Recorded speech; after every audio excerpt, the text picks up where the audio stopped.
Ladies and gentlemen, esteemed guests, and fellow truth seekers.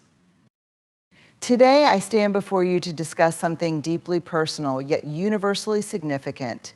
It's something we all navigate, but we often hesitate to speak about: love. Specifically, the notion of loving with authenticity, commitment, and wholeheartedness. We live in a world where love has become commodified, diluted, and at times broken into pieces. Many of us have been taught that love is conditional, transactional, or dependent on how well we perform or how much we give. But let me say this: do not love half-lovers. Let me explain. In our increasingly interconnected world, the concept of connection has taken on new dimensions. We are surrounded by people, friends, family, colleagues, and even strangers, and yet we often feel more isolated than ever. This paradox is the result of what I call the half-love phenomenon, where connections are built on inauthenticity, shallow interactions, and performances of what we think others want to see, rather than who we truly are. The danger of inauthentic connection lies not only in the fact that it leaves us feeling unfulfilled, but also in its ability to subtly, yet powerfully erode our sense of self-worth. Inauthentic connections often begin innocently enough with the desire to fit in, to be liked, or to avoid conflict. These are all natural human impulses, and in many cases, they are vital for navigating social dynamics. But when these impulses drive us to disconnect from our true selves, the relationships we form can quickly turn hollow. At the root of inauthentic connections is a fear of vulnerability. We live in a society that celebrates strength, independence, and perfection. Vulnerability, being seen for who we truly are, flaws and all, is often perceived as a weakness. We hide parts of ourselves, believing that if people knew the real us, they would reject us or see us as unworthy. Instead of embracing our vulnerabilities, we cover them up with masks of who we think we should be. These masks are carefully crafted versions of ourselves, designed to fit in or meet expectations, but they are not real. And in the absence of authenticity, true connection becomes impossible. When we present a version of ourselves that is not true, we open the door to superficial relationships. These relationships may feel pleasant in the moment, offering companionship and a sense of belonging, but they lack the depth that makes human connection truly meaningful. Think about the interactions where you feel like you're playing a role instead of engaging with another person as equals. These relationships rarely provide us with the emotional intimacy and support we need to grow. Instead, they often leave us feeling empty, as if we are giving more than we are receiving, or vice versa.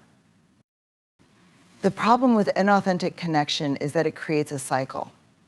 When we engage in superficial relationships, we reinforce the belief that who we really are is not good enough. We might find ourselves constantly adjusting our behavior or appearance to fit the expectations of others. Over time, this can lead to a deep sense of disconnection from ourselves. We stop asking for what we truly need, and we stop offering the love and care we have to give in its purest form. In the absence of true connection, we begin to feel like imposters in our own lives.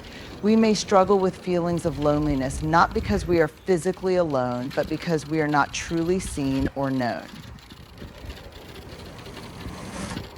The relationships we engage in become more about maintaining appearances or keeping the peace than about sharing authentic moments of joy, sorrow, vulnerability, and growth.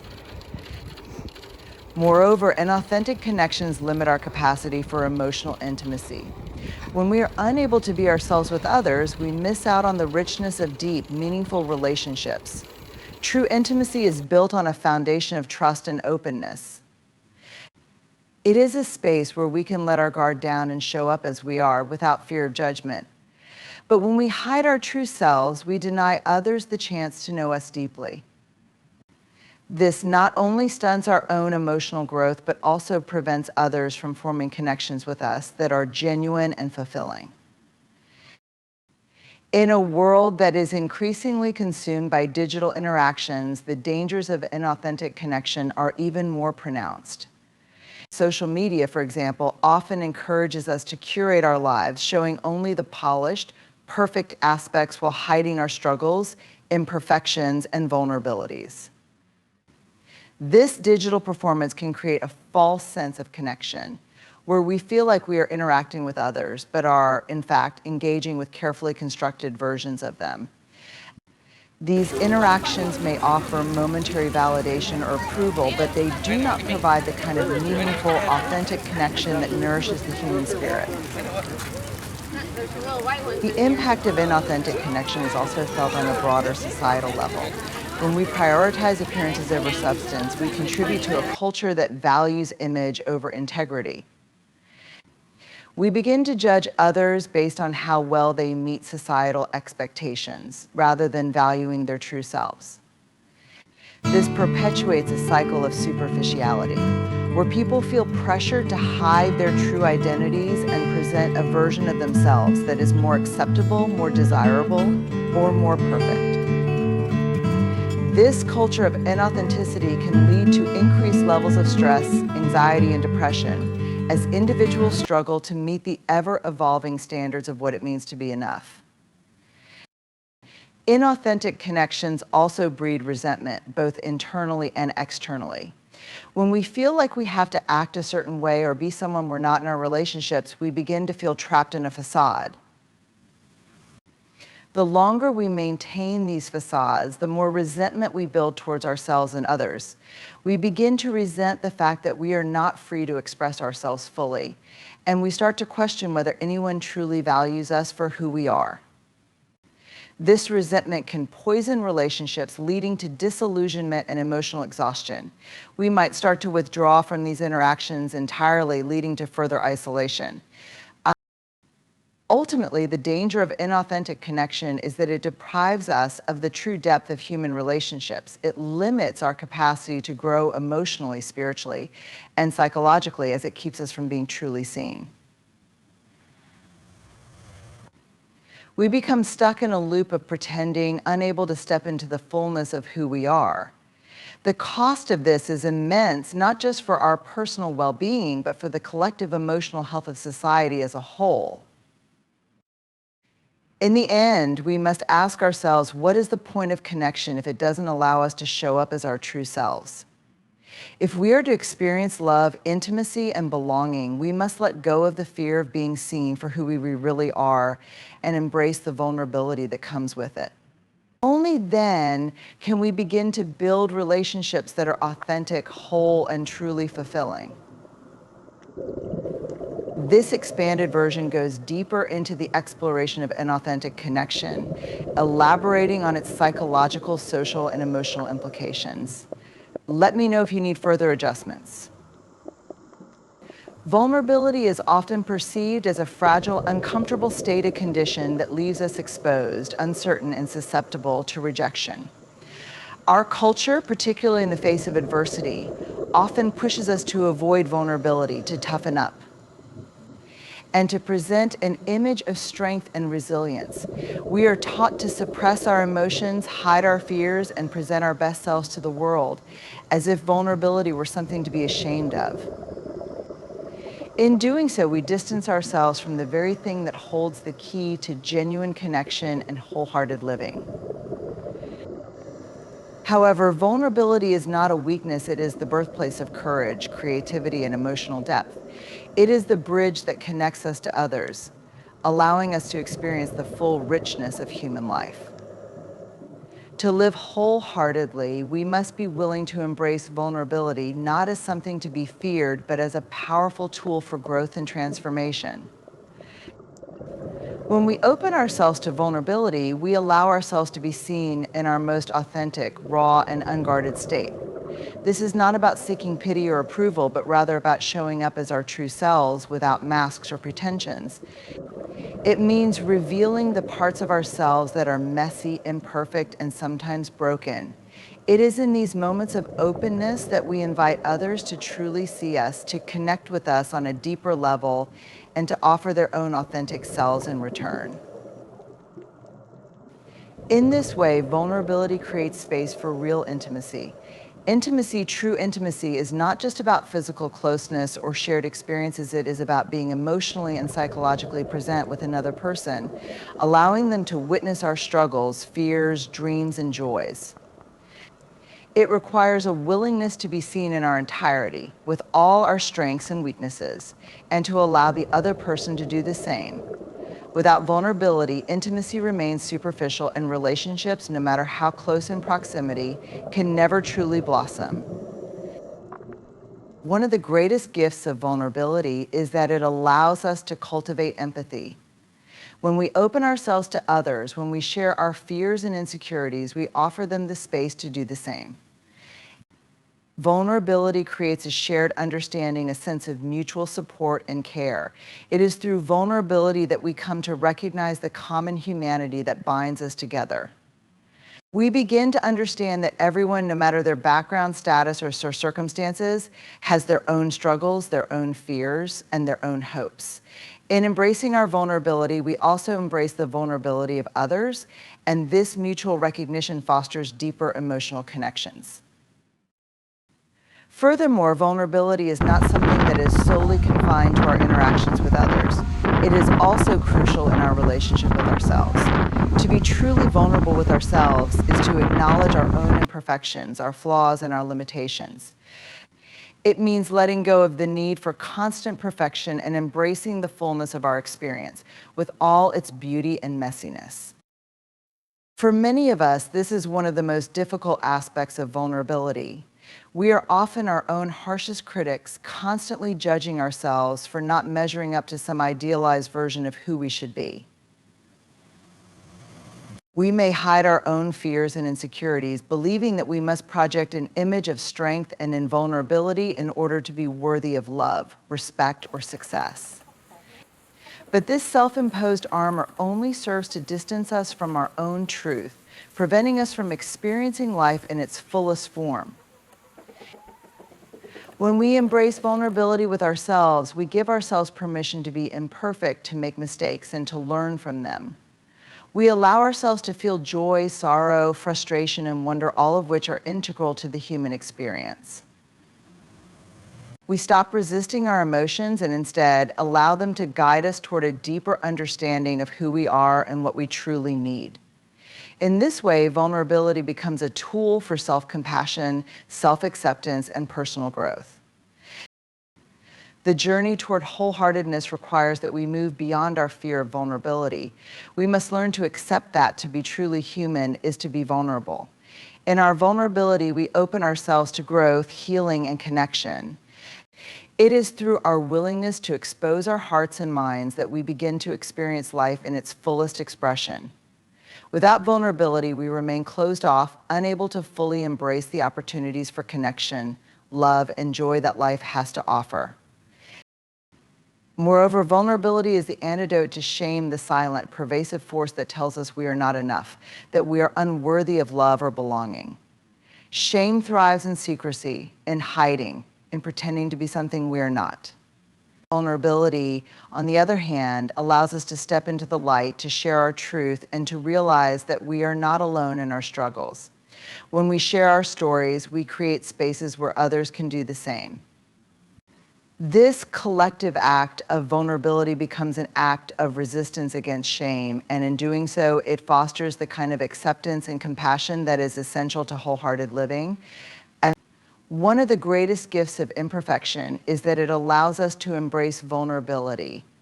Vulnerability is often seen as a weakness in a perfection-driven world, but it is actually a strength, a sign of courage and authenticity. When we let go of the need to present a flawless version of ourselves, we create space for others to see us as we truly are. Vulnerability opens the door to real connection, because when we are able to show up authentically, others feel safe to do the same. It is through our imperfections that we build trust and intimacy in relationships, because we stop pretending to be something we are not and instead invite others to experience our true selves. By embracing our imperfections, we give others permission to do the same, creating a circle of support and mutual understanding. Imperfection is also the birthplace of creativity and innovation. When we are not consumed by the pressure to be perfect, we are free to take risks, make mistakes, and explore new ideas without fear of failure. Creativity thrives in the absence of perfectionism. When we allow ourselves to experiment, to try things that might not work, we open the door to new possibilities. Perfectionism, on the other hand, can stifle creativity by making us too afraid to fail. When we can embrace our imperfections, we embrace the possibility of growth, of learning, and of discovering something new in the process.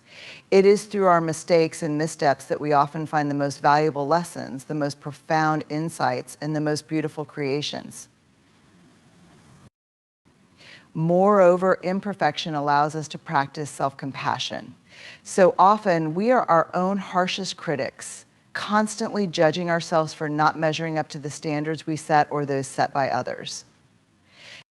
We may berate ourselves for making mistakes, for falling short of our goals, or for not being perfect in every way. This internal criticism creates a sense of shame, which only reinforces the belief that we are not enough. But when we embrace imperfection, we can soften our inner dialogue. Instead of criticizing ourselves for our perceived flaws, we can offer ourselves the same kindness and understanding we would offer a friend. And self-compassion allows us to acknowledge our imperfections without judgment, to accept ourselves fully, and to move forward with a sense of grace and forgiveness. In learning to be kind to ourselves, we are able to cultivate a deeper sense of peace and contentment, regardless of our perceived shortcomings. In relationships, the gift of imperfection allows us to show up as our authentic selves without the fear of rejection or judgment. We can let go of the need to perform, to meet others' expectations, or to put on a facade. This freedom to be real and imperfect creates space for deeper connections. When we allow ourselves to be vulnerable, when we share our struggles and challenges, we invite others to do the same. This vulnerability fosters empathy and understanding as we realize that we are all on this journey of life together, each of us with our own set of imperfections. We no longer need to compare ourselves to others or compete for approval. Instead, we can show up with honesty and openness, creating relationships that are grounded in trust, respect, and mutual support. Moreover, the acceptance of imperfection invites us to be more patient with others. When we embrace our own imperfections, we develop a greater understanding of the flaws and struggles of those around us. We recognize that everyone has their own challenges, their own vulnerabilities, and their own journey. This empathy allows us to offer compassion rather than judgment when others falter. We stop expecting perfection from those around us and instead appreciate them for who they are, imperfections included. This shift in perspective creates more harmonious relationships and a greater sense of connection. The gift of imperfection is also closely tied to our capacity for growth. Growth does not happen in a vacuum of perfection. It happens when we step outside of our comfort zone, take risks, and face challenges.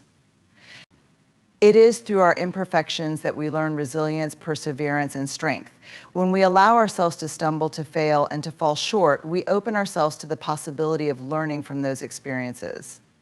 Every mistake, every flaw, and every failure is an opportunity for growth, if we are willing to view it through a lens of curiosity rather than shame.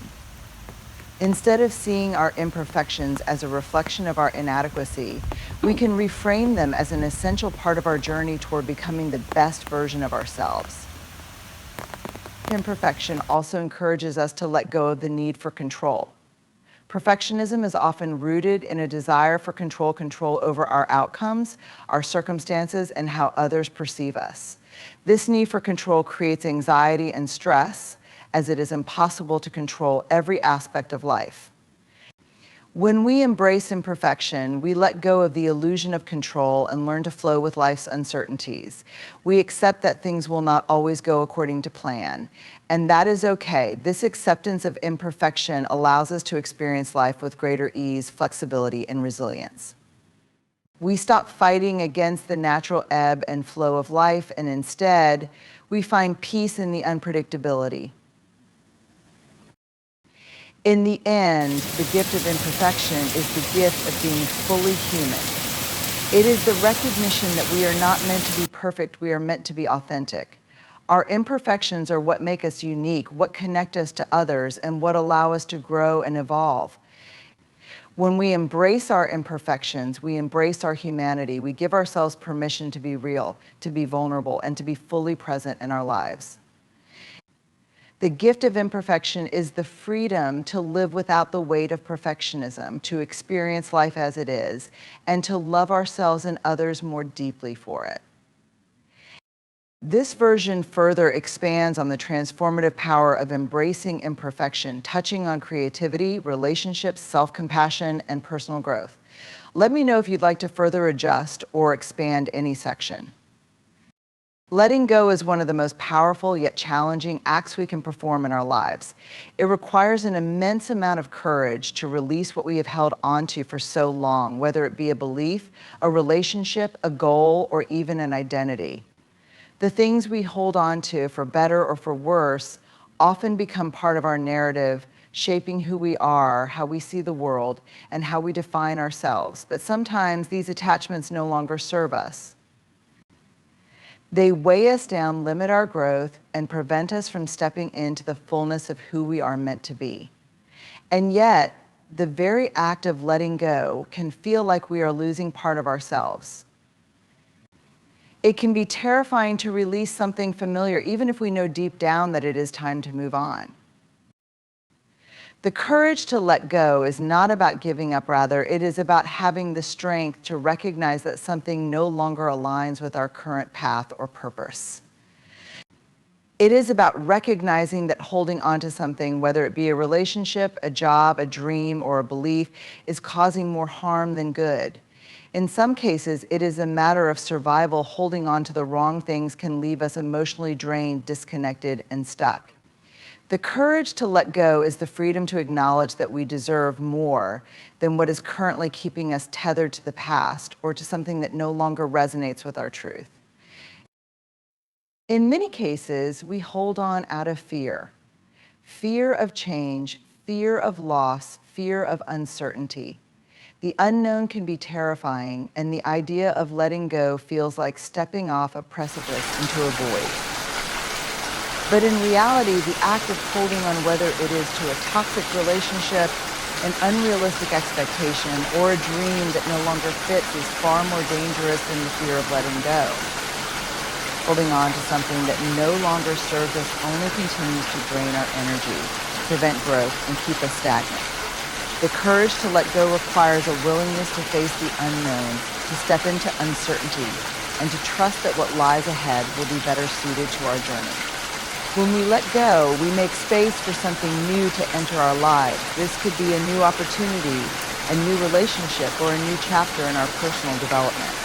Letting go allows us to release the grip of the past and make room for new experiences, new lessons, and new connections.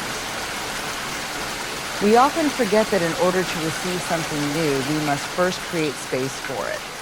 Whether it's letting go of an outdated belief system, a job that no longer fulfills us, or a relationship that drains us, it is through this release that we make room for the life we are meant to lead. The courage to let go is an act of faith, a belief that the universe, or whatever higher power you subscribe to, has something better in store for you. The courage to let go is also tied to the ability to accept impermanence. We live in a world where change is the only constant, yet we often resist it. We cling to the familiar, afraid that we will be lost without it. But change is a natural part of life, and letting go is part of the cycle of growth and renewal. Just as seasons change and old things give way to new beginnings, so too must we be willing to release what is no longer aligned with our growth. The courage to let go is the recognition that we are part of this larger cycle of life, where endings make room for new beginnings. Without letting go, we remain stuck in the past, unable to evolve, to heal, or to step into the future. Letting go also requires us to be vulnerable. It can be deeply painful to release something or someone that we have invested so much of our energy, love, and time into. It requires a willingness to face the grief, the sadness, and the fear of loss. This vulnerability can feel like we are exposing our hearts to pain, and yet it is through this vulnerability that we experience true healing and growth.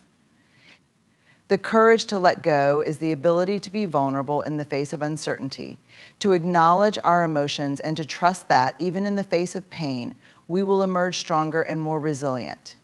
Vulnerability is not a weakness, it is the doorway to courage, to freedom, and to transformation. Another significant part of letting go is the release of control. We live in a world where control is often seen as a virtue. We are taught to plan, to strategize, to micromanage every aspect of our lives. However, control can be an illusion, something that gives us a false sense of security while often causing stress, anxiety, and frustration. When we try to control everything, we become rigid, unable to adapt to life's inevitable uncertainties. Letting go involves surrendering the need to control every outcome, every event, or every person in our lives. It is about trusting that things will unfold as they are meant to, and that we are capable of navigating whatever comes our way. The courage to let go is the willingness to relinquish control and trust in the flow of life, knowing that we will be supported and guided in ways we cannot always anticipate.